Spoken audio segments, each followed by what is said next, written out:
অপ্রত্যাশিত এই দৃশ্য দেখে বেকারির কর্মচারীরা আতঙ্কিত হয়ে পড়েন। তারা রান্না করা মাংসের পাতিল নিয়ে প্রথমে মাংস বিক্রেতার দোকানে যান। পরে বিষয়টি উপজেলা নির্বাহী কর্মকর্তা এবং স্থানীয় থানাকেও অবহিত করেন।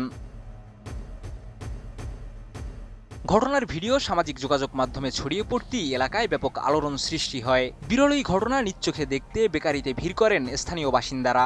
অনেকেই বিস্ময় প্রকাশ করেন, আবার কেউ কেউ সম্ভাব্য কারণ নিয়ে নানা ধরনের আলোচনা শুরু করেন।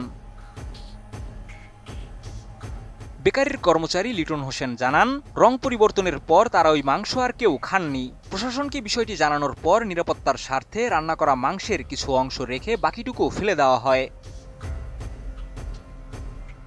কোয়ালিটি সম্পন্ন আন্তর্জাতিক মানের still bar CSRM, committed for better still.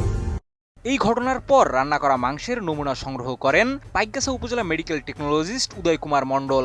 পাশাপাশি সংশ্লিষ্ট মাংস বিক্রেতার ডিপ ফ্রিজ থেকে প্রায় 600 গ্রাম কাঁচা মাংস পরীক্ষার জন্য সংরক্ষণ করা হয়েছে। দুই ধরনের নমুনাই খুলনা জেলা নিরাপদ খাদ্য অফিসে হস্তান্তর করা হয়। নিরাপদ খাদ্য কর্তৃপক্ষ জানিয়েছে, প্রাণী সম্পদ বিভাগের জ্যেষ্ঠ বিজ্ঞানী ও টক্সিকোলজিস্টদের সঙ্গে আলোচনা করে নমুনা পরীক্ষার পদ্ধতি ও সংশ্লিষ্ট পরীক্ষাগার নির্ধারণ করা হবে। পরীক্ষার ফলাফল হাতে পাওয়ার পরই জানা যাবে ঠিক কী কারণে রান্না করা গরুর মাংসের রং অস্বাভাবিকভাবে সবুজ হয়ে উঠেছিল।